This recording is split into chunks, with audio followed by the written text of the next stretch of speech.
પિતાનું ખિસ્સું. દીકરાએ કહ્યું, મમ્મી, મારે 50 રૂપિયામાં 2 નોટબુક ખરીદવાની છે.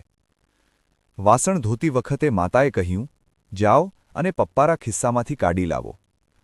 આ બધું સાંભળીને પાડોશીએ પૂછ્યું, તમારા પતિના મૃત્યુને 5 વર્ષ થઈ ગયા છે, તો તમે તમારા બાળકોનો પિતા કોને બનાવ્યો છે?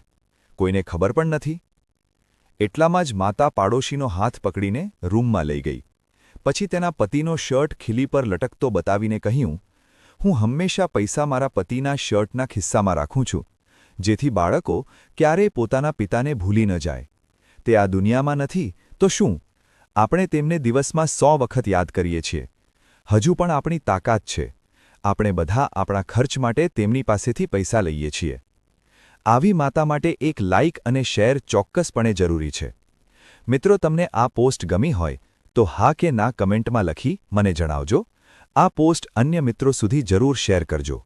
એક લાઇક પણ કરતા જાજો.